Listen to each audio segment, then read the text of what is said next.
Well, Mrs. Warren, I cannot see that you have any particular cause for uneasiness, nor do I understand why I, whose time is of some value, should interfere in the matter. I really have other things to engage me." So spoke Sherlock Holmes, and turned back to the great scrapbook in which he was arranging and indexing some of his recent material. But the landlady had the pertinacity and also the cunning of her sex.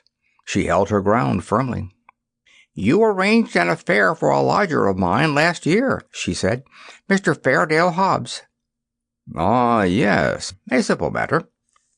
"But he would never cease talking of it. Your kindness, sir, and the way in which you brought light into the darkness. I remember his words when I was in doubt and darkness myself. I know you could if you only would." Holmes was accessible upon the side of flattery, and also, to do him justice, upon the side of kindliness. The two forces made him lay down his gum brush with a sigh of resignation and push back his chair. "Well, well, Mrs. Warren, let us hear about it, then. You don't object to tobacco, I take it?" "Thank you. Watson, the matches." "You are uneasy, as I understand, because your new lodger remains in his rooms and you cannot see him. Why, bless you, Mrs. Warren, if I were your lodger, you often would not see me for weeks on end." "No doubt, sir, but this is different. It frightens me, Mr. Holmes. I can't sleep for fright. To hear his quick step moving here and moving there from early morning to late at night, and yet never to catch so much as a glimpse of him, it's more than I can stand. My husband is as nervous over it as I am, but he is out at his work all day, while I get no rest from it. What is he hiding from? What has he done? Except for the girl, I am all alone in the house with him, and it's more than my nerves can stand." Holmes leaned forward and laid his long, thin fingers upon the woman's shoulder. He had an almost hypnotic power of soothing when he wished. The scared look faded from her eyes, and her agitated features smoothed into their usual commonplace. She sat down in the chair which he had indicated. "If I take it up, I must understand every detail," said he. "Take time to consider. The smallest point may be the most essential. You say that the man came 10 days ago and paid you for a fortnight's board and lodging?" "He asked my terms, sir. I said 50 shillings a week. There is a small sitting-room and bedroom, and all complete, at the top of the house." "Well?" "He said, 'I'll pay you £5 a week if I can have it on my own terms.' I'm a poor woman, sir, and Mr. Warren earns little, and the money meant much to me. He took out a £10 note, and he held it out to me then and there. 'You can have the same every fortnight for a long time to come if you keep the terms,' he said. 'If not, I'll have no more to do with you.' What were the terms?" "Well, sir, they were that he was to have a key to the house. That was all right. Lodgers often have them. Also, that he was to be left entirely to himself and never, upon any excuse, to be disturbed." "Nothing wonderful in that, surely?" "Not in reason, sir. But this is out of all reason. He has been there for 10 days, and neither Mr. Warren nor I nor the girl has once set eyes upon him. We can hear that quick step of his, pacing up and down, night, morning, and noon, but except on that first night he has never once gone out of the house." "Oh, he went out the first night, did he?" "Yes, sir, and returned very late, after we were all in bed. He told me, after he had taken the rooms, that he would do so, and asked me not to bar the door. I heard him come up the stair after midnight." "But his meals?" "It was his particular direction that we should always, when he rang, leave his meal upon a chair outside his door. Then he rings again when he has finished, and we take it down from the same chair. If he wants anything else, he prints it on a slip of paper and leaves it." "Prints it?" "Yes, sir. Prints it in pencil. Just a word, nothing more. Here's the one I brought to show you. Soap. Here's another. Match. This is one he left the first morning. Daily Gazette. I leave that paper with his breakfast every morning." Dear me, Watson, said Holmes, staring with great curiosity at the slips of foolscap which the lady had handed to him. This is certainly a little unusual. Seclusion I can understand, but why print? Printing is a clumsy process. Why not write? What would it suggest, Watson? That he desired to conceal his handwriting. But why? What can it matter to him that his landlady should have a word of his writing? Still, it may be as you say. Then again, why such laconic messages? I cannot imagine. It opens a pleasing field for intelligent speculation. The words are written with a broad-pointed, violet-tinted pencil of a not unusual pattern. You will observe that the paper is torn away at the side here after the printing was done, so that the S of soap is partly gone. Suggestive, Watson, is it not? Of caution? Exactly.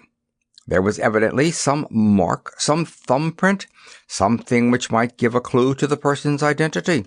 Now, Mrs. Warren, you say that the man was of middle size, dark and bearded. What age would he be? Youngish, sir, not over 30. Well, can you give me no further indications? He spoke good English, sir, and yet I thought he was a foreigner by his accent. And he was well dressed? Very smartly dressed, sir, quite the gentleman. Dark clothes, nothing you would note. He gave no name? No, sir. And has had no letters or callers? None. But surely you or the girl enter his room of a morning? No, sir. He looks after himself entirely. Dear me, that is certainly remarkable. What about his luggage? He had one big brown bag with him, nothing else. Well, we don't seem to have much material to help us. Do you say nothing has come out of that room? Absolutely nothing? The landlady drew an envelope from her bag. From it she shook out 2 burnt matches and a cigarette end upon the table. They were on his tray this morning. I brought them because I had heard that you can read great things out of small ones. Holmes shrugged his shoulders. There is nothing here, said he. The matches have, of course, been used to light cigarettes. That is obvious from the shortness of the burnt end. Half the match is consumed in lighting a pipe or cigar. But, dear me, this cigarette stub is certainly remarkable. The gentleman was bearded and mustached, you say? Yes, sir. I don't understand that. I should say that only a clean-shaven man would have smoked this. Why, Watson, even your modest mustache would have been singed. A holder? I suggested. No, the end is matted. I suppose there could not be 2 people in your rooms, Mrs. Warren? No, sir. He eats so little that I often wonder it can keep life in one. Well, I think we must wait for a little more material. After all, you have nothing to complain of. You have received your rent, and he is not a troublesome lodger, though he is certainly an unusual one. He pays you well, and if he chooses to lie concealed, it is no direct business of yours. We have no excuse for an intrusion upon his privacy until we have some reason to think that there is a guilty reason for it. I have taken up the matter, and I won't lose sight of it. Report to me if anything fresh occurs, and rely upon my assistance if it should be needed. There are certainly some points of interest in this case, Watson, he remarked when the landlady had left us. It may, of course, be trivial, individual eccentricity, or it may be very much deeper than appears on the surface. The first thing that strikes me is the obvious possibility that the person now in the rooms may be entirely different from the one who engaged them. Why should you think so? Well, apart from this cigarette end, was it not suggestive that the only time the lodger went out was immediately after his taking the rooms? He came back, or someone came back, when all witnesses were out of the way. We have no proof that the person who came back was the person who went out. Then again, the man who took the rooms spoke English well. This other, however, Prince Match, when it should have been matches. I can imagine that the word was taken out of a dictionary, which would give the noun but not the plural. The laconic style may be to conceal the absence of knowledge of English. Yes, Watson, there are good reasons to suspect that there has been a substitution of lodgers. But for what possible end? Ah, there lies our problem. There is one rather obvious line of investigation. He took down the great book in which, day by day, he filed the agony columns of the various London journals. "Dear me," said he, turning over the pages, "what a chorus of groans, cries, and bleatings! What a rag-bag of singular happenings!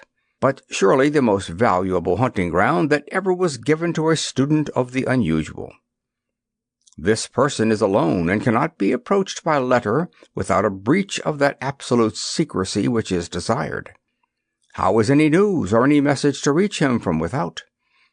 Obviously, by advertisement through a newspaper. There seems no other way, and fortunately we can concern ourselves with the one paper only. Here are the Daily Gazette extracts of the last fortnight. Lady with a black boa at Princess Skating Club.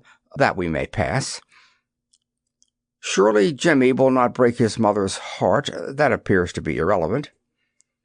If the lady who fainted on Brixton's bus, she does not interest me.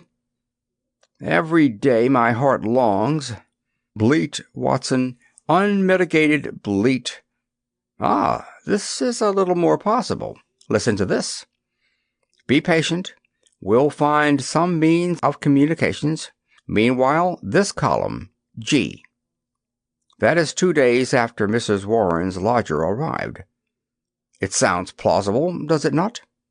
The mysterious one could understand English, even if he could not print it. Let us see if we can pick up the trace again. Yes, here we are, 3 days later. Am making successful arrangements. Patience and prudence. The clouds will pass. G. Nothing for a week after that. Then comes something much more definite.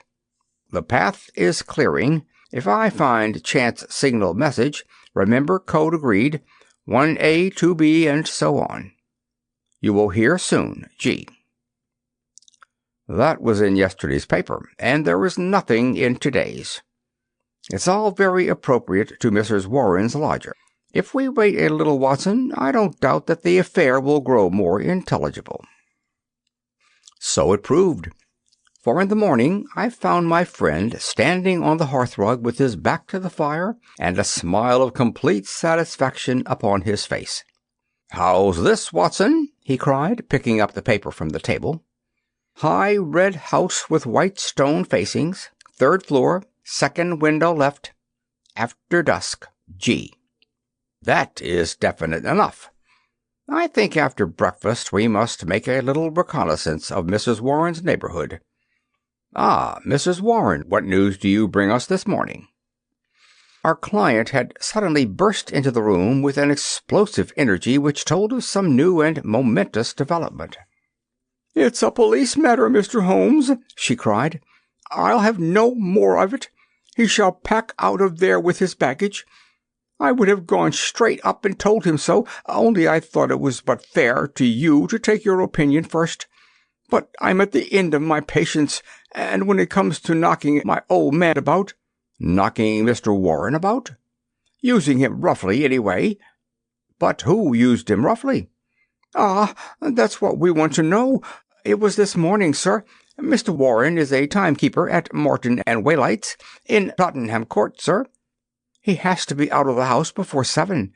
Well, this morning he had not gone 10 paces down the road when 2 men came up behind him, threw a coat over his head, and bundled him into a cab that was beside the curb. They drove him an hour and then opened the door and shot him out. He lay in the roadway so shaken in his wits that he never saw what became of the cab. When he picked himself up, he found he was on Hampstead Heath, so he took a bus home, and there he lies now on his sofa, while I came straight round to tell you what had happened." "Most interesting," said Holmes. "Did he observe the appearance of these men? Did he hear them talk?" No, he is clean dazed. He just knows that he was lifted up as if by magic and dropped as if by magic. 2 at least were in it, and maybe 3. And you connect this attack with your lodger? Well, we've lived there 15 years, and no such happenings ever came before. I've had enough of him. Money's not everything. I'll have him out of my house before the day is done. Wait a bit, Mrs. Warren. Do nothing rash. I begin to think that this affair may be very much more important than appeared at first. It is clear now that some danger is threatening your lodger. It is equally clear that his enemies, lying in wait for him near your door, mistook your husband for him in the foggy morning light. On discovering their mistake, they released him. What they would have done had it not been a mistake, we can only conjecture. What am I to do, Mr. Holmes? I have a great fancy to see this lodger of yours, Mrs. Warren. I don't see how that is to be managed, unless you break in the door. I always hear him unlock it as I go down the stair after I leave the tray. He has to take the tray in. Surely we could conceal ourselves and see him do it? The landlady thought for a moment. Well, sir, there's the box room opposite. I could arrange a looking-glass, maybe, and if you were behind the door— Excellent, said Holmes. When does he lunch? About 1, sir. Then Dr. Watson and I will come round in time. For the present, Mrs. Warren, good-bye.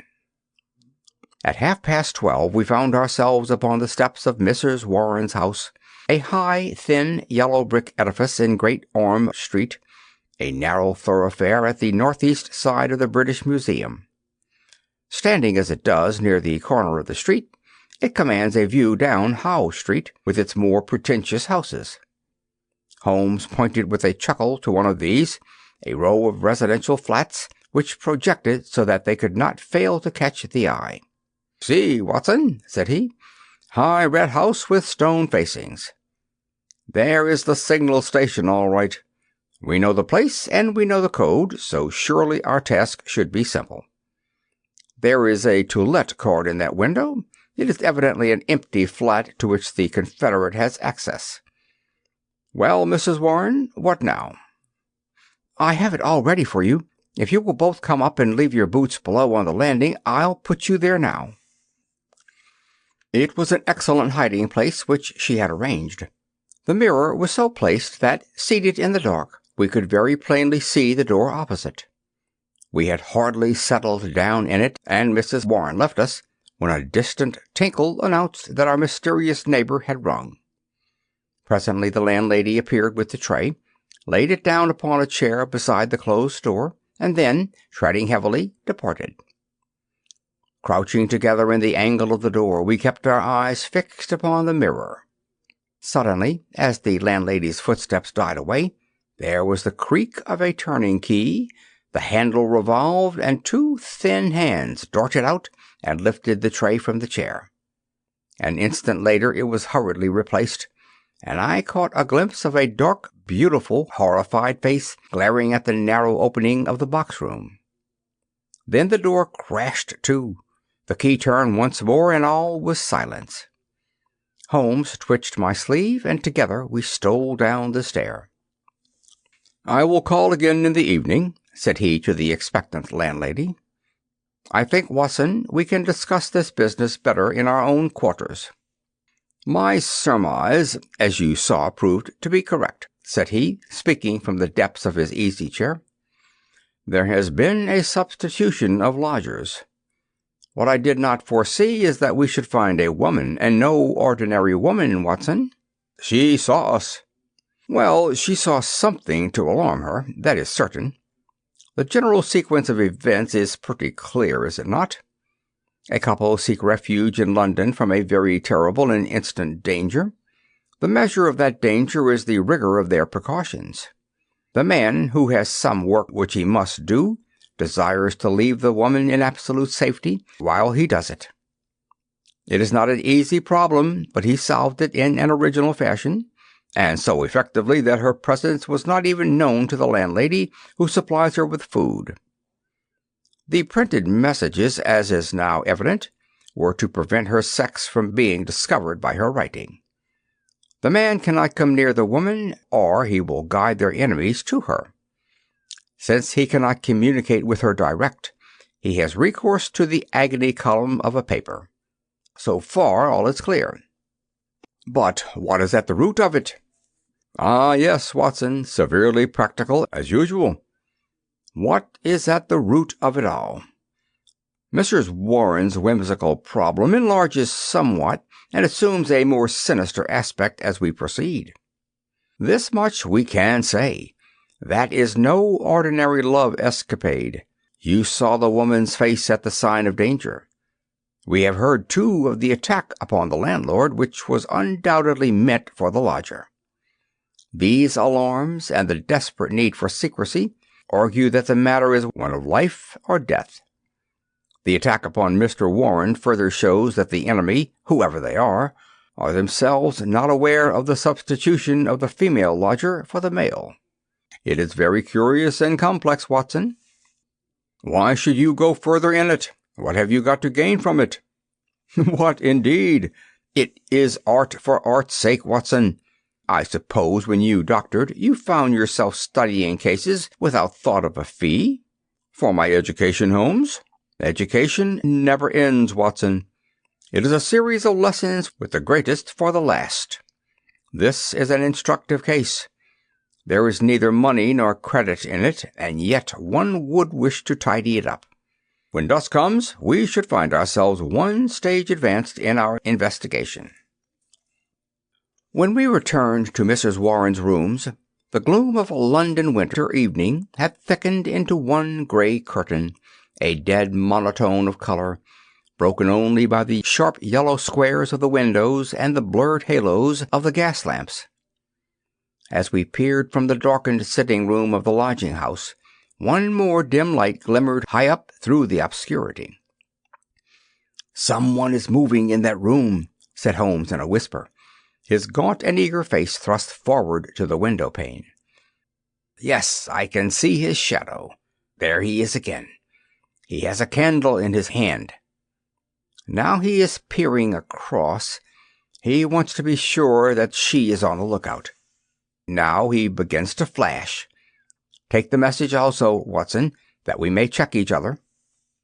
A single flash, that is A, surely. Now then, how many did you make it? 20? So did I.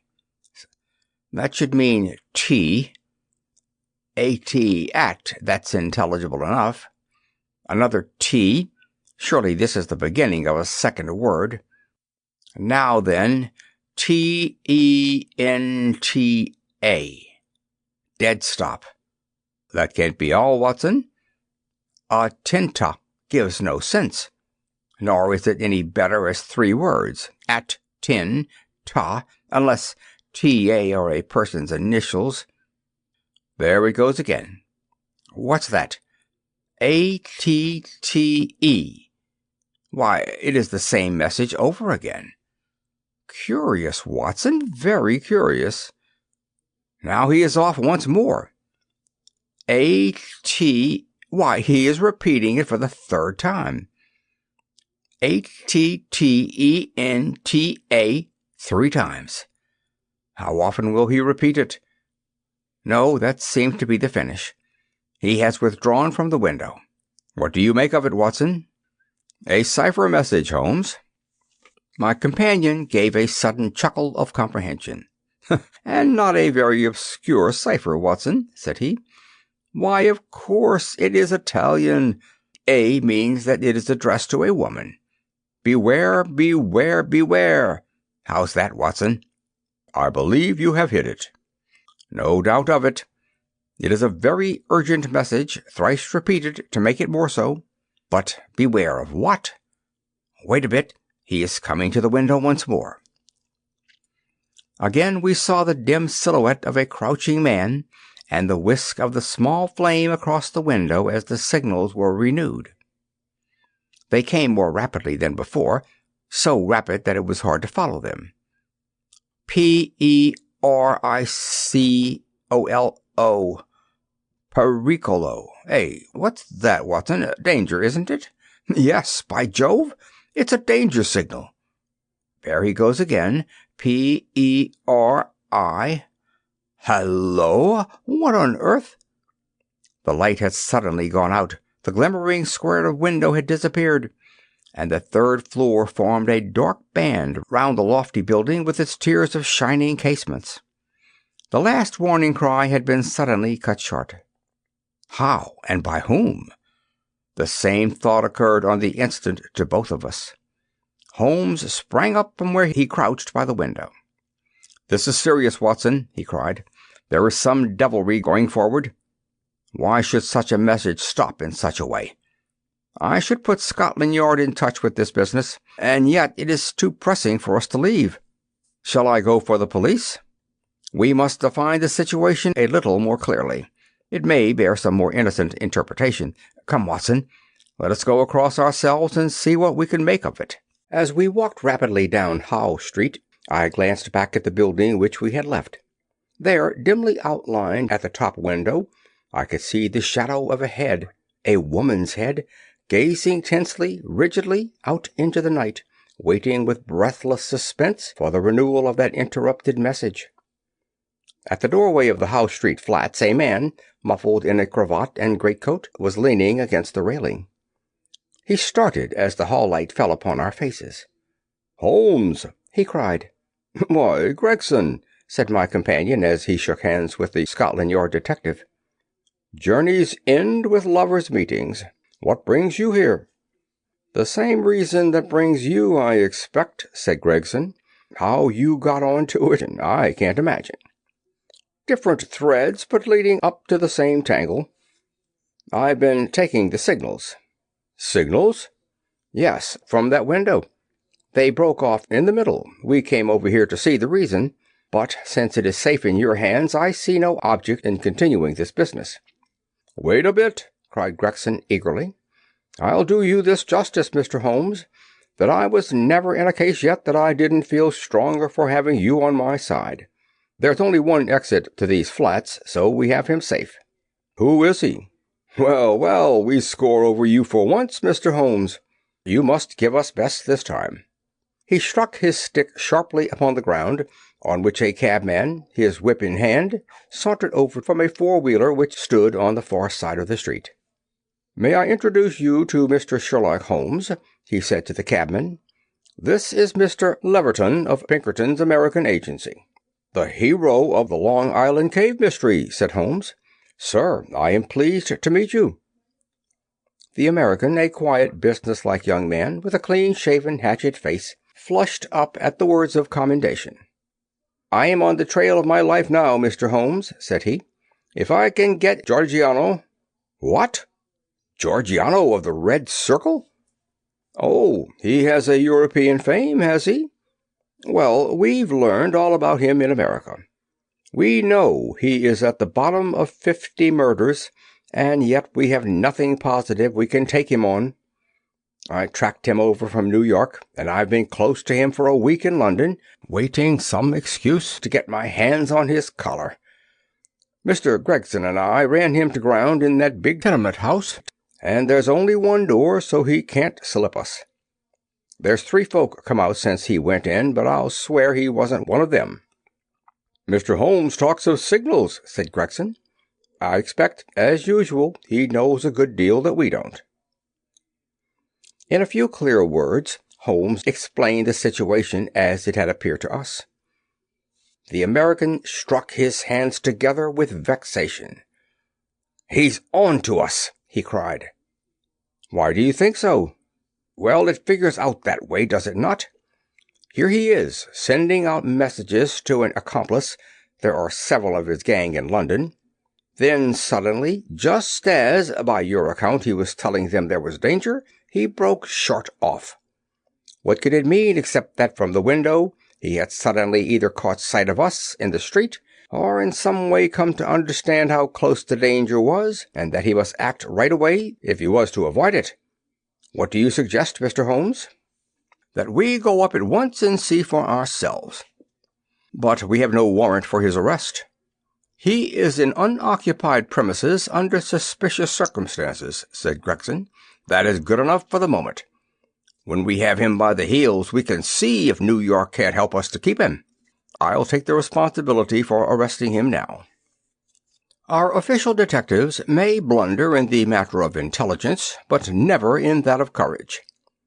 Gregson climbed the stairs to arrest this desperate murderer with the same absolute quiet and businesslike bearing with which he would have ascended the official staircase of Scotland Yard.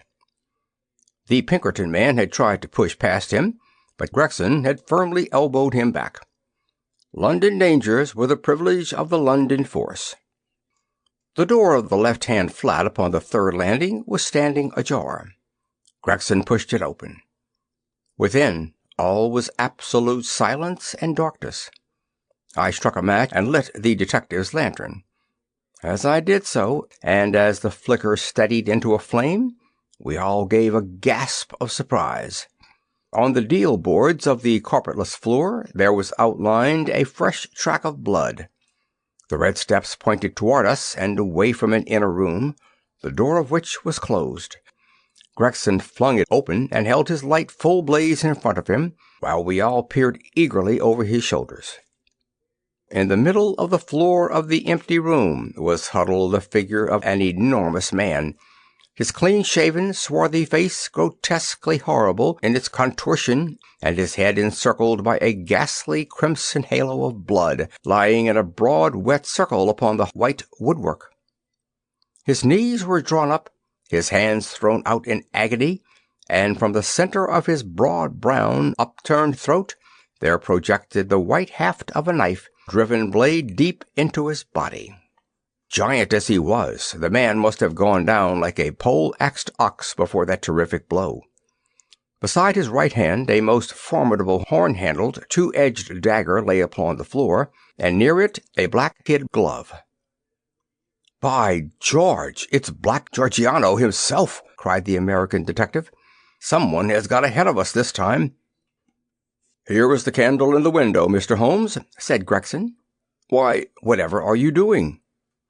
Holmes had stepped across, had lit the candle, and was passing it backward and forward across the window panes. Then he peered into the darkness, blew the candle out, and threw it on the floor. "I rather think that will be helpful," said he. He came over and stood in deep thought while the two professionals were examining the body. "You say that 3 people came out of the flat while you were waiting downstairs?" said he at last. "Did you observe them closely?" "Yes, I did." "Was there a fellow about 30, black-bearded, dark, of middle size?" "Yes, he was the last to pass me."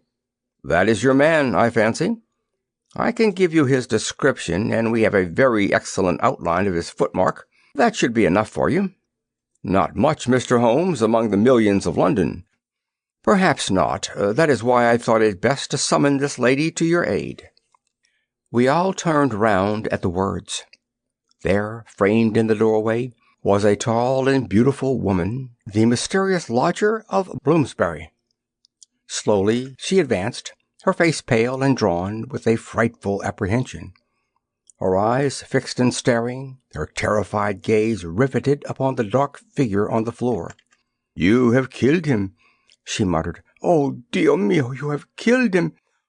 Then I heard a sudden sharp intake of her breath, and she sprang into the air with a cry of joy. Round and round the room she danced, her hands clapping, her dark eyes gleaming with delighted wonder, and 1,000 pretty Italian exclamations pouring from her lips. It was terrible and amazing to see such a woman so convulsed with joy at such a sight. Suddenly she stopped and gazed at us all with a questioning stare. "But you are police, are you not? You have killed Giuseppe Georgiano, is it not so?" "We are police, madam." She looked round into the shadows of the room. "But then where is Gennaro?" she asked. "He is my husband, Gennaro Luca. I am Emilia Luca, and we are both from New York. Where is Gennaro? He called me this moment from this window, and I ran with all my speed." "It was I who called," said Holmes. "You? How could you call?" "Your cipher was not difficult, madam. Your presence here was desirable. I knew that I had only to flash Veni, and you would surely come." The beautiful Italian looked with awe at my companion. "I do not understand how you know these things," she said. "Giuseppe Georgiano, how did he—" She paused, and then suddenly her face lit up with pride and delight. "Now I see it! My Gennaro, my splendid, beautiful Gennaro, who has guarded me safe from all harm. He did it. With his own strong hand he killed the monster. Oh, Gennaro, how wonderful you are! What woman could ever be worthy of such a man?" "Well, Mrs. Luca," said the prosaic Gregson, laying his hand upon the lady's sleeve with as little sentiment as if she were a Notting Hill hooligan, "I am not very clear yet who you are or what you are, but you have said enough to make it very clear that we shall want you at the Yard." "One moment, Gregson," said Holmes. "I rather fancy that this lady may be as anxious to give us information as we can be to get it. You understand, madam, that your husband will be arrested and tried for the death of the man who lies before us. What you say may be used in evidence. But if you think that he has acted from motives which are not criminal, and which he would wish to have known, then you cannot serve him better than by telling us the whole story." "Now that Georgiano is dead, we fear nothing," said the lady. "He was a devil and a monster, and there can be no judge in the world who would punish my husband for having killed him." "In that case," said Holmes, "my suggestion is that we lock this door, leave things as we found them, go with this lady to her room, and form our opinion after we have heard what it is she has to say to us." Half an hour later we were seated, all four, in the small sitting-room of Signora Luca, listening to her remarkable narrative of those sinister events, the ending of which we had chanced to witness. She spoke in rapid and fluent but very unconventional English, which, for the sake of clearness, I will make grammatical. "I was born in Posillipo, near Naples," said she, "and was the daughter of Augusto Borelli, who was the chief lawyer and once the deputy of that part. Gennaro was in my father's employment, and I came to love him as any woman must. He had neither money nor position, nothing but his beauty and strength and energy, so my father forbade the match. We fled together, were married at Bari, and sold my jewels to gain the money which would take us to America. This was 4 years ago, and we have been in New York ever since. Fortune was very good to us at first. Gennaro was able to do a service to an Italian gentleman. He saved him from some ruffians in the place called the Bowery, and so made a powerful friend. His name was Tito Castellati, and he was the senior partner of the great firm of Castellati and Zamba, who were the chief fruit importers of New York. Signor Zamba is an invalid, and our new friend Castellati has all power within the firm, which employs more than 300 men. He took my husband into his employment, made him head of a department, and showed his good will towards him in every way. Signor Castellati was a bachelor, and I believe that he felt as if Gennaro was his son, and both my husband and I loved him as if he were our father. We had taken and furnished a little house in Brooklyn, and our whole future seemed assured when that black cloud appeared which was soon to overspread our sky. One night, when Gennaro returned from his work, he brought a fellow countryman back with him. His name was Georgiano, and he had come also from Posillipo. He was a huge man, as you can testify, for you have looked upon his corpse. Not only was his body that of a giant, but everything about him was grotesque, gigantic, and terrifying. His voice was like thunder in our little house. There was scarce room for the whirl of his great arms as he talked. His thoughts, his emotions, his passions, all were exaggerated and monstrous. He talked, or rather roared, with such energy that others could but sit and listen, cowed with the mighty stream of words. His eyes blazed at you and held you at his mercy. He was a terrible and wonderful man. I thank God that he is dead." He came again and again, yet I was aware that Gennaro was no more happy than I was in his presence. My poor husband would sit pale and listless, listening to the endless raving upon politics and upon social questions which made up our visitor's conversation. Gennaro said nothing, but I, who knew him so well, could read in his face some emotion which I had never seen there before. At first I thought that it was dislike, and then, gradually, I understood that it was more than dislike. It was fear, a deep, secret, shrinking fear. That night, the night that I read his terror, I put my arms round him, and I implored him by his love for me and by all that he held dear to hold nothing from me, and to tell me why this huge man overshadowed him so. He told me, and my heart grew cold as ice as I listened. My poor Gennaro, in his wild and fiery days, when all the world seemed against him, and his mind was driven half mad by the injustices of life, had joined a Neapolitan society, the Red Circle, which was allied to the old Carbonari. The oaths and secrets of this brotherhood were frightful, and once within its rule, no escape was possible. When we fled to America, Gennaro thought that he had cast it all off forever. What was his horror one evening to meet in the streets the very man who had initiated him in Naples, the giant Giorgiano, a man who had earned the name of Death in the south of Italy, for he was red to the elbow in murder. He had come to New York to avoid the Italian police, and he had already planted a branch of this dreadful society in his new home. All this Gennaro told me, and showed me a summons which he had received that very day, a red circle drawn upon the head of it, telling him that a lodge would be held upon a certain date, and that his presence at it was required and ordered. That was bad enough, but worse was to come. I had noticed for some time that when Giorgiano came to us, as he constantly did in the evening, he spoke much to me, and even when his words were to my husband, those terrible, glaring, wild beast eyes of his were always turned upon me. One night his secret came out. I had awakened what he called love within him, the love of a brute, a savage.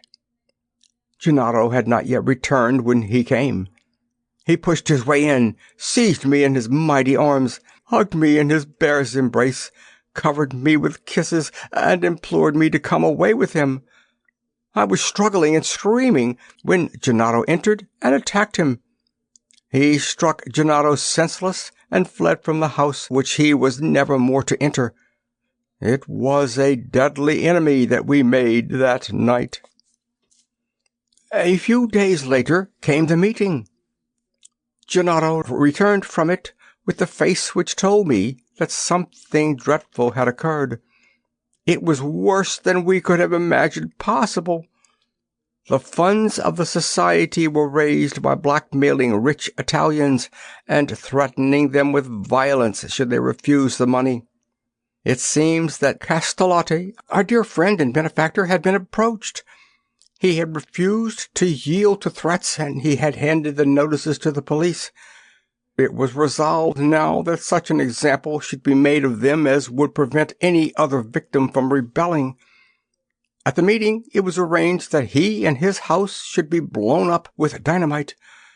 There was a drawing of lots as to who should carry out the deed.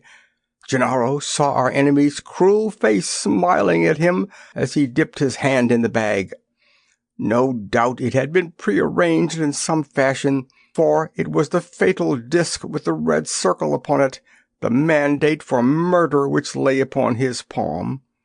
He was to kill his best friend, or he was to expose himself and me to the vengeance of his comrades.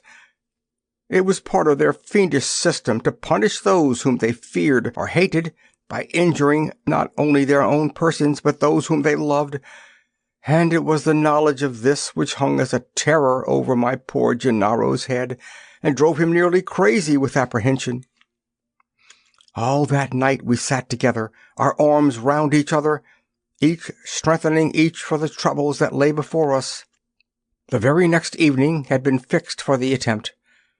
By midday my husband and I were on our way to London, but not before he had given our benefactor full warning of this danger, and had also left such information for the police as would safeguard his life for the future. The rest, gentlemen, you know for yourselves. We were sure that our enemies would be behind us, like our own shadows. Giorgiano had his private reasons for vengeance, but in any case, we knew how ruthless, cunning, and untiring he would be. Both Italy and America are full of stories of his dreadful powers. If ever they were exerted, it would be now. My darling made use of the few clear days which our start had given us in arranging for a refuge for me in such a fashion that no possible danger could reach me. For his own part, he wished to be free that he might communicate both with the American and with the Italian police. I do not myself know where he lived or how. All that I learned was through the columns of a newspaper. But once, as I looked through my window, I saw 2 Italians watching the house, and I understood that in some way Giorgiano had found our retreat. Finally, Gennaro told me through the paper that he would signal me from a certain window, but when the signals came they were nothing but warnings, which were suddenly interrupted. It is very clear to me now that he knew Giorgiano to be close upon him, and that, thank God, he was ready for him when he came. And now, gentlemen, I would ask you whether we have anything to fear from the law, or whether any judge upon earth would condemn my Gennaro for what he has done." "Well, Mr. Gregson," said the American, looking across at the official, "I don't know what your British point of view may be, but I suggest that in New York this lady's husband will receive a pretty general vote of thanks." "She will have to come with me and see the chief," Gregson answered. "If what she says is corroborated, I do not think she or her husband has much to fear. But what I can't make heads or tails of, Mr. Holmes, is how on earth you got yourself mixed up in the matter." "Education, Gregson, education. Still seeking knowledge at the old university. Well, Watson, you have one more specimen of the tragic and grotesque to add to your collection. By the way, it is not 8 o'clock, and a Wagner night at Covent Garden. If we hurry, we might be in time for the second act."